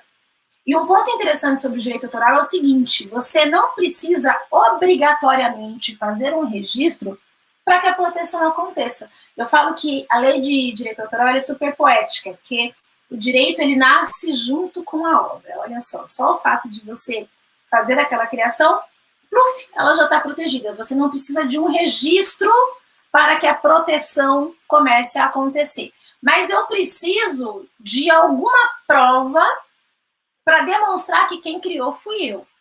Então, o registro ele é interessante porque ele se torna essa prova. Se, de repente, eu falo que eu fiz uma música e o Zezinho fala que ele fez também, a gente vai começar a brigar aqui e alguém tem que ser o pai ou a mãe da criança, não é? Como é que eu comprovo isso? Então, o registro em direito autoral ele é muito interessante estrategicamente para comprovar a autoria, mas ele não é obrigatório, tá? Esse registro ele pode ser feito na Biblioteca Nacional. Infelizmente, o sistema ainda é todo presencial, não tem nada online, então você tem que pegar a obra, tem que ir aqui em São Paulo, fica lá na Santa Cecília, vai lá, preenche umas fichas no balcão, vou mandar isso lá para o Rio de Janeiro, e aí você vai receber na tua casa uma cartinha com o seu registro. Mas se você criar provas de autoria, você também, de certa forma, está respaldado. Como eu disse, você não precisa do registro para criar o seu direito, para criar a proteção. A lei diz que no momento em que a obra nasce, ela está protegida. Eu só preciso conseguir comprovar que eu sou o autor. Então, pense em como você pode registrar aí traços, informações que demonstrem que foi você que criou aquilo, que você é o autor, tá? Pense em como esses registros podem ser criados. Inclusive, blockchain está sendo muito usado para isso. Já existe hoje em dia aqui no Brasil plataformas de blockchain onde você pode fazer o registro aí da sua obra. Então, você não está fazendo registro num órgão público, governamental, mas você está fazendo esse registro numa plataforma que é super confiável, né? Até por essa questão do blockchain não poder ser mudado, dele registrar direitinho data, hora, todas as características. Você consegue, de fato, ver quem colocou aquilo lá primeiro, né? Se duas pessoas, de repente, começarem a falar que elas são o pai ou a mãe da criança, dá para ver quem que primeiro começou a colocar ali dentro demonstrações de autoria, um passo a passo de criação do raciocínio até chegar na obra. Então, a minha dica aqui é, pense em como você pode criar provas de autoria, tá? Para você realmente ter uma proteção legal. Ou se for o caso, se for estratégico para você, faz lá o registro na Biblioteca Nacional, bonitinho. Ele é super baratinho também, esse registro. Deve custar, sei lá, uns R$50 a taxa, uma coisa assim. E uma coisa que é interessante a gente entender aqui em direito autoral também, é que quando eu falo em direito autoral, eu tenho dois bracinhos diferentes. Esse direito ele se divide em direito moral e direito patrimonial. Ah, o que é isso? Vamos lá. Direito moral é o direito que eu tenho de ser reconhecida como a pessoa que criou a obra. E isso eu não posso passar para ninguém, tá? Isso não tem como transferir, esse direito é meu e ninguém tira. Agora, o direito patrimonial é o direito de você explorar essa obra comercialmente, ganhar dinheiro com isso. E esse direito patrimonial, ele pode ser cedido para outras pessoas. Então, você pode, de repente, licenciar, né, essa obra, ou você pode, de fato, ceder, vender, para que uma outra pessoa seja dona. Você sempre vai ser reconhecido como quem criou. Porém, se você licenciar ou ceder isso, outra pessoa que não você, também poderá ganhar dinheiro explorando comercialmente essa obra. Então, é importante vocês entenderem essa diferença, porque sempre que houver alguma negociação envolvendo algo relacionado a direito autoral, é interessante ter um reconhecimento claro de quem é o autor, porque isso daí sempre vai ter que acompanhar essa obra, e a gente tem que entender quem é que vai ganhar dinheiro com isso, como é que acontece. Veja se o que você está fazendo, isso daí é algo que também está muito ruim, viu, gente? Se o que você está fazendo é uma licença, ou seja, temporário, eu estou te emprestando para você explorar comercialmente durante um tempo e depois isso volta a ser meu, tipo um aluguel, tá? Tem prazo para acabar. Outra coisa é uma cessão, que é quando você definitivamente transfere para outra pessoa, tá? Vendeu, é dela, não é mais seu, já era, ok? E prazo para que a proteção de direito autoral dura. Durante a vida inteira do autor, então até você morrer, você tem aí os direitos sobre essa obra. E depois que o autor morre, esses direitos continuam existindo durante 70 anos para os herdeiros, tá? Depois de 70 anos, cai em domínio público, ok? Bom, vamos ver agora outra possibilidade de proteção existente. O desenho industrial. O desenho industrial não é tão conhecido assim. É por isso que eu quis trazer. A lógica do desenho industrial é você proteger algo que a forma é o grande diferencial, tá? Então, eu fiz aqui uma criação que o design é super estratégico, é um formato que não tem no mercado, ele é muito inovador, é muito atrativo, né, para as pessoas comprarem, e eu quero proteger esse shape, esse formato, esse design, para que apenas eu possa produzir isso, comercializar isso. E se alguém quiser produzir, vai ter que pedir minha autorização e a gente vai negociar o preço, tá? Nós não estamos falando aqui de proteger funcionalidade. Eu estou falando de proteger forma, tá? Até trouxe aqui um exemplo de uma cadeirinha, ok? Que é o shape, inclusive essa cadeira aí eu peguei de um pedido de dentro do INPI mesmo, é um pedido que foi concedido, inclusive, e a pessoa tem a proteção para desenvolver esse design específico aí é uma cadeira de cabeleireiro. Mas algumas coisas precisam ser consideradas para que esse registro seja dado, tá? Primeiro, eu não posso querer proteger um formato que seja óbvio, né? Uma cadeirinha ali com 4 perninhas, um padrão. Não pode. Tem que realmente ter aí um toque de originalidade, alguma inovação nesse design. Outra coisa, não pode ser algo que já está popularizado, que já está no mercado há muito tempo. Então, aqui tem uma questão de estratégia que precisa ser respeitada. Eu só posso colocar aquilo no mercado, tornar público, depois que eu já estou mexendo aqui os meus pauzinhos para pedir a proteção.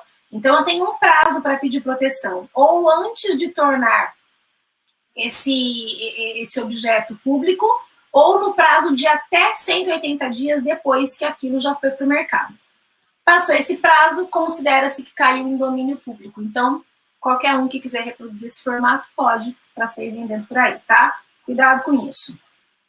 E outra característica que tem que ser respeitada é que eu preciso conseguir reproduzir isso em escala industrial. E eu até trouxe aqui a imagem para vocês. Desse lado, não sei se dá para ver que está um pouquinho escuro, mas é uma cadeira de gelo. Isso aí é um bar de gelo que está lá numa temperatura abaixo de 0, você tem que botar uma roupa especial para entrar lá, né? E tudo lá dentro é de gelo. E tem uma escultura aí de uma cadeira com design super diferenciado. Eu não consigo reproduzir uma cadeira de gelo em escala industrial para sair vendendo por aí, né? Isso aí é uma obra de arte que foi feita para ficar dentro daquele local, e inclusive precisa da temperatura específica, senão vai derreter. Não é uma coisa replicável aí para sair vendendo. Então, eu não posso proteger isso como desenho industrial. Necessariamente é necessário cumprir esse requisito de reprodução em escala industrial para você conseguir esse tipo de proteção, tá bom? E esse tipo de registro aqui também tem prazo de validade. Num primeiro momento, ele dura por 10 anos, e aí se depois de 10 anos você quiser continuar tendo a exclusividade de fabricação, né, desse design diferenciado, você pode pedir para estender o registro. E aí, quando você pede para estender, ele vai se estender por mais 5 anos. Você pode pedir a extensão 3 vezes, tá? Então, eu tenho uma primeira validade de 10 anos, depois você pode pedir para estender por mais 5 anos, por 3 vezes consecutivas, ok? Totaliza aí 25 anos de proteção. Depois disso, cai em domínio público e todo mundo vai poder usar, tá? É uma proteção que realmente tem prazo de validade. E essa questão das proteções terem prazo de validade também está muito ligada a função social das criações, né? Porque é justo que a pessoa que desenvolveu aquilo, que criou aquilo, tenha benefícios, então tenha exclusividade de explorar aquilo que ela criou e receber por isso, mas também é legal beneficiar a sociedade. Então esses registros, eles têm prazo porque, poxa, por 25 anos só você fez, você ganhou dinheiro, beleza, agora vamos deixar outras pessoas também explorarem isso, criarem coisas em cima daquilo que você criou, vamos compartilhar, vamos fazer a coisa crescer, florescer, e é isso, tá? A lógica é essa, verificar uma função social atrás daquilo que é criado, tá certo? Por isso que não é eterna o registro.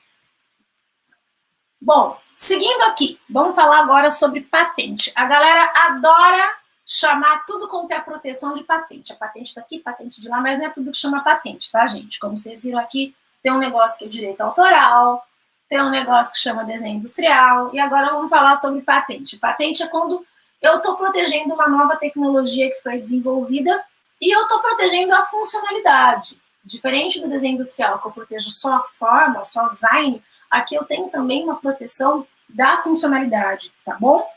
Seguindo a mesma lógica do desenho industrial que eu acabei de explicar para vocês, tem prazo de validade, tá? A patente não dura para sempre, ela tem um prazinho aí. E qual que é esse prazo? Depende do tipo de patente. Depende do tipo de patente. Eu tenho uma patente de invenção e o computador tá doidinho aqui, ó, abrindo os negócios do meu erro, mas enfim, vamos lá. Ó, tá insistente. Bom, eu tenho uma patente de invenção que é quando eu crio algo absolutamente novo, tá? E eu tenho um modelo de utilidade que é quando eu trago uma inovação em cima de algo que já existe, tá? O prazo da patente de invenção é um pouquinho maior que o de modelo de utilidade. Então, na patente de invenção, eu tenho uma proteção de 20 anos a contar da data que eu fiz o depósito. E no modelo de utilidade, eu tenho uma proteção de 15 anos também a contar da data que eu fiz o depósito, tá? Para eu conseguir pedir a patente de alguma coisa, eu também tenho que cumprir alguns requisitos. Por exemplo, tem que realmente ser algo novo, tá? Eu não posso pegar uma coisa que já existia, tem que ter uma atividade inventiva, uma criação aí, ok? E não pode ser algo, por exemplo, que eu descobri na natureza. Ah, descobri aqui uma planta que tem uma propriedade diferenciada e eu quero pegar a propriedade dessa planta e patentear. Não, você tem que ter criado alguma coisa em cima disso para, de fato, conseguir ter a proteção. Você não pode simplesmente querer patentear a propriedade da planta. Tem que ter uma criação humana, um ato de criação humana em cima disso, tá? E também tem que ser possível fazer a aplicação industrial, replicar em escala, tá? Um lance também que é importante considerar para a patente, que às vezes desestimula muitas pessoas a pedirem isso, é o seguinte: você tem que necessariamente revelar o conteúdo daquilo que você fez. Você tem que fazer ali a carta patente explicando o que é a criação que você fez, tem que abrir o jogo, tá? Conseguindo a patente, só você é que vai poder reproduzir aquilo que está lá durante os prazos que a gente falou, tá? Mas muitas empresas preferem manter segredo ao invés de fazer a patente. Porque se eu manter em segredo, eu não tenho prazo de validade, né? Enquanto esse segredo estiver bem mantido, só eu é que consigo explorar aquilo. Agora, a partir do momento que eu peço uma patente, eu tenho um prazo de validade para proteção. Depois que esse prazo acabar, qualquer um pode explorar isso que eu desenvolvi. E o passo a passo está ali explícito, né? Está de mão beijada para quem quiser copiar. Então, muitas empresas optam por não fazer uma patente justamente porque eles acreditam que o segredo é algo muito mais estratégico e muito mais eficaz do que a patente em si, tá? Gente, está dando um errinho aqui na minha tela.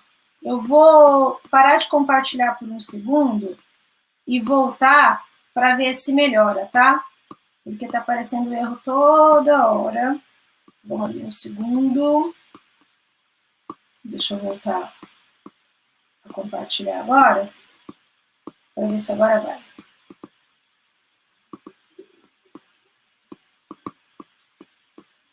Só um segundinho. Problemas técnicos, né? Adoramos. Faz parte. Agora ele não está querendo mais abrir. Bom, para a gente não parar, eu vou... ainda não, tá? Eu não vi, não abriu, né? Na verdade, o PowerPoint abriu aqui para mim agora. Deixa eu compartilhar. Se não der, a gente vai sem PowerPoint mesmo. Não tem problema, não. Vamos ver agora. Palestra. Pronto. Me diz se está aparecendo. Deu? Acho que agora deu, né? Maravilha. Vamos lá, seguir o baile. Se o avisinho começar, o avisinho aqui de erro começar a aparecer de novo, eu tiro o PowerPoint e a gente segue. Bom, a lógica da patente é essa daqui. Agora, a última coisa que eu queria compartilhar com vocês. Registro de marca. O que é o registro de marca? A marca é o rostinho do seu negócio. É aquele nome ou aquela imagem que, quando as pessoas batem o olho, imediatamente elas se lembram do seu negócio, do seu produto ou do seu serviço, tá? Então, esse M amarelo gigante aí. Você está dirigindo na rua, de repente você passa assim, na avenida e vê um M. Você sabe que ali tem um McDonald's, um lugar para você comer, tá? Então, é esse o efeito da marca, ok? Diferença aqui, fazendo um passadão, a diferença entre tudo isso que a gente conversou. Direito autoral é quando eu tenho expressões da alma, vamos falar assim, tá? É quando eu tenho ali uma criatividade que se manifesta em forma de uma obra, de um livro, de um quadro, de uma escultura, enfim. O desenho industrial é para quando eu quero proteger o formato do objeto. A patente é para quando eu quero proteger a funcionalidade de uma tecnologia que foi desenvolvida do zero ou de um melhoramento que eu fiz em cima de algo que já existia. E a marca é para proteger o rosto do negócio. Aquela palavra ou aquela imagem que, quando as pessoas escutam ou quando elas veem, imediatamente elas lembram do meu negócio, fazem uma associação imediata, tá? E aí eu tenho três tipos de marca, eu tenho três tipos de proteção que eu posso fazer para a marca. Então, eu posso proteger uma marca de forma figurativa, que é quando eu tenho só uma imagem, que nem esse M do McDonald's. Eu posso fazer a proteção de uma marca mista, que é quando eu tenho uma imagem associada a uma palavra, que nem esse exemplo do Hopi Hari, que eu coloquei aqui. Eu tenho a palavra Hopi Hari, mas eu também tenho aí todo um design, todo um desenho específico, uma fonte específica que foi usada, não é? E eu tenho, às vezes, a proteção da marca nominativa, que é quando eu quero proteger só a palavra. Então, eu coloquei o exemplo do Brastemp, eu quero proteger a palavra Brastemp, sem nenhuma imagem relacionada. Então, só eu posso usar essa palavra, tá? Uma coisa importante aqui que a gente tem que entender. A proteção da marca, ela é restrita ao nicho que você atua, à área que você atua. Eu sempre gosto de usar o exemplo da Veja, porque eu acho que ele é maravilhoso. A gente tem a revista que chama Veja e tem também os produtos de limpeza que se chamam Veja. Aí eu te pergunto, qual é a chance de uma pessoa normal, né, sair de casa para comprar uma revista e sem querer pegar o detergente, porque o nome é o mesmo? Né? É um pouco difícil disso acontecer. Por quê? Porque embora o nome seja o mesmo, a atuação é completamente diferente, tá? E a lógica do registro de marca é impedir que haja confusão do consumidor. Pensa, por exemplo, se eu falo assim, olha, eu comi um bombom, que é uma delícia. Vai lá, procura que você vai gostar. Chama Garoto. Aí você chega no supermercado, tem lá o bombom Garoto e o bombom Garota. Você vai olhar para os dois e falar, putz, qual foi mesmo que me indicaram? E aí, por engano, você pode pegar outro. Aí você pega o outro bombom, sem ser o que eu indiquei, porque você se enganou, come, acha ruim, aí sai falando para todo mundo, nossa, aquele bombom Garoto é horrível, comi, achei péssimo, não come não. Mas, na verdade, o que você comeu não foi o Garoto, foi o Garota. E aí, a má reputação desse aqui, que era parecido, acaba atingindo o outro, né? Olha a confusão. Então, eu tenho vários prejuízos aí. Primeiro, o consumidor queria pegar um produto e, por engano, pegou outro. Então, temos aí um prejuízo de confusão do consumidor. Segundo, era para uma loja ganhar dinheiro e o dinheiro foi para outra. Porque o cara queria pegar o bombom que eu indiquei, mas ele se enganou. Então, o dinheiro foi para o concorrente. Tivemos aí, né, um desvio de clientela. A empresa também se prejudicou. Então, o objetivo do registro de marca é evitar essa confusão. Porque se eu tenho produtos ou serviços na mesma área, com um nome parecido, isso vai gerar confusão. Isso não pode acontecer. Por isso que é interessante que haja exclusividade de uso da marca dentro daquele nicho, dentro daquela área que você atua, tá? É para isso que serve o registro. E aí, esse registro ele é feito no INPI. Aliás, deixa eu só recapitular aqui, tá? O direito autoral, o registro ele é feito na Biblioteca Nacional, se vocês quiserem registrar. Desenho industrial, patente e marca é no INPI, tá? E esses três, obrigatoriamente, você precisa de registro. Se você não tiver o registro, você não tem a proteção e você não tem a exclusividade. O direito autoral, a proteção nasce com a obra. E aí é interessante você ter apenas uma prova de autoria. Agora, o desenho industrial, patente e marca, se você não registra, você não tem nada. E o registro é daquele que pedir primeiro. Então, não dorme no ponto, tá bom? Como que o INPI faz para organizar essa questão de nichos aí de marca? Tem uma lista com várias classes, cada classe tem um número e cada número corresponde a um mercado de atuação diferente. Então, por exemplo, comércio é classe 35, negócios financeiros é classe 36, e por aí vai. Você tem que ver o que a sua marca vai identificar, qual que é a classe que corresponde a isso que a marca vai identificar, e aí é dentro dessa classe que você vai pedir a proteção vai ficar restrita à classe que você pediu para proteger, tá bom? Aí eu quero compartilhar aqui com vocês esse caso da Sodier Doces, porque muitas pessoas perguntam assim para mim, Ju, qual que é o momento mais estratégico para eu proteger a minha marca? Eu não faço a menor ideia. Você tem que ver aí como que você organiza o seu negócio. É importante você entender quais são os prejuízos de não proteger a marca e com base nisso você vê como encaixa isso dentro do seu negócio, tá? Esse caso aqui da Sodier, por exemplo. Para quem não sabe, quando essa marca surgiu, ela se chamava Sensação Doces, tá? E aí a dona, uma empreendedora maravilhosa, conseguiu desenvolver super bem, fez um posicionamento de mercado lindo, tanto que ela conseguiu posicionar a loja dela e conseguiu abrir 74 franquias. Cada franquia tinha um dono aí, e aí cada uma das franquias utilizava, né, toda uma identidade visual. Você sabe que franquia tem todo um padrão que tem que ser seguido, a marca ela fica estampada em tudo quanto é coisa, na fachada, nos materiais que você distribui, dentro da loja cardápio, não é? Nos docinhos. Então, em 10 anos de atuação, ela conseguiu expandir esse negócio para 74 franquias, só que não tinha se atentado para a questão da proteção da marca, tá? E eis que surgiu, então, um conflito com a Nestlé, porque a Nestlé já tinha o registro da marca Sensações Doces, tá? Eles até tentaram lá no INPI pedir para registrar, mas perderam a briga e aí, de fato, tiveram que fazer um rebranding. Agora, você imagina quanto que custou fazer um rebranding para atualizar o material de 74 franquias, tá?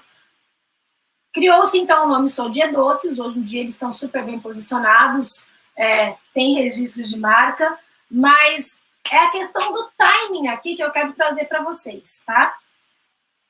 A marca é de quem registrou primeiro.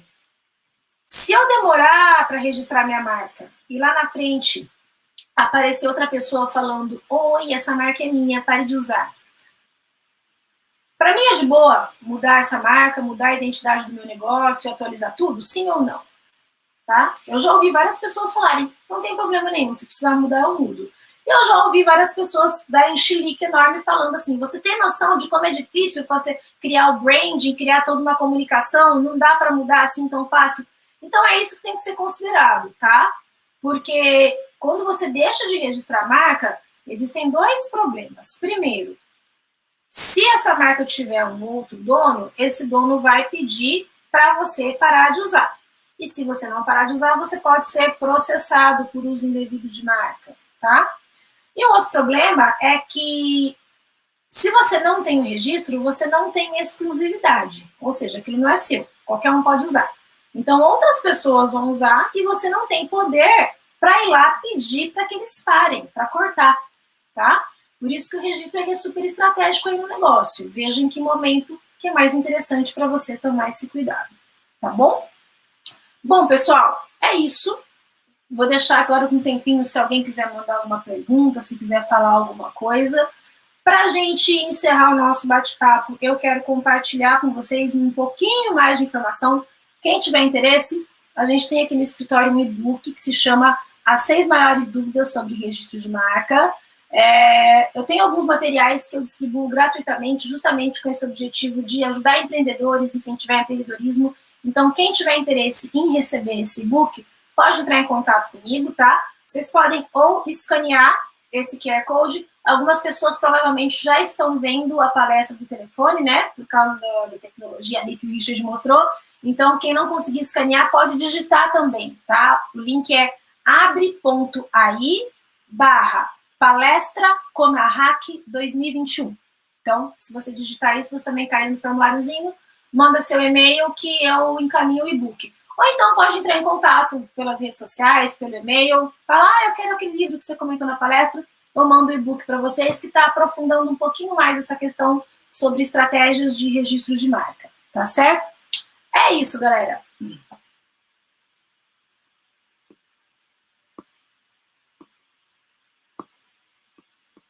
Maravilha! Ju. Oi, Richard, estou te ouvindo. Tá me ouvindo? Tô sim.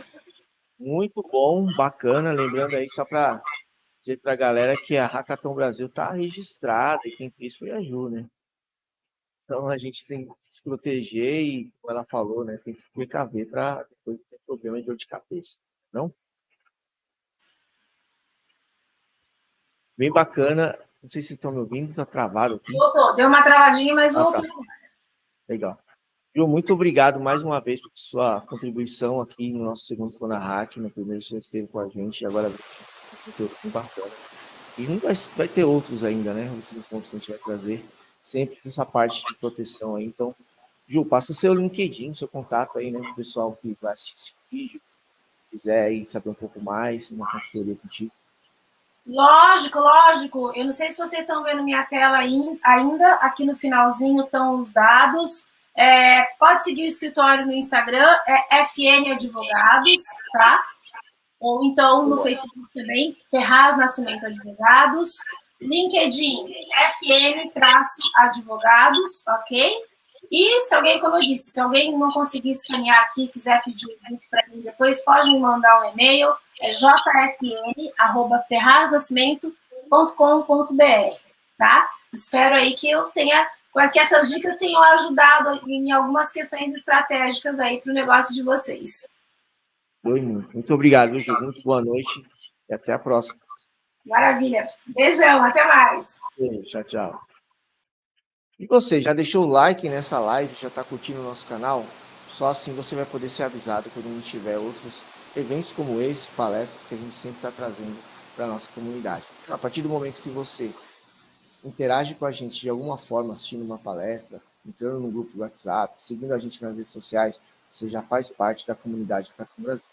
Então segue a gente e curte essa live, curte o canal, tá bom? Então, só lembrando que a gente está com um sorteio em andamento de 3 Alexas Echo Dot de 4ª geração lá no nosso Instagram. O nosso Instagram oficial é Hackathon Brasil _oficial. Vai lá, dá uma olhadinha no post e segue as regras da promoção.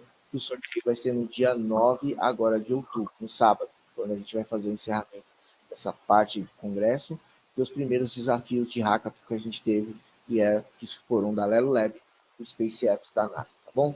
Então, a gente vai ficando por aqui, mas amanhã a gente volta. Às 18 horas a gente tem uma palestra que vai ser o tema O Digital como Estratégia de Conexão da Indústria Farmacêutica com a Comunidade Médica. Nesse encontro, o Carlos Souza, coordenador de marketing digital da Teraskin, vai apresentar para a gente um modelo que foi adotado pela farmacêutica para se adequar à nova realidade e que isso resultou em bons números positivos para a corporação, tá bom? E às 19 horas nós temos a palestra Inovação, Ética e Sustentabilidade Urbana.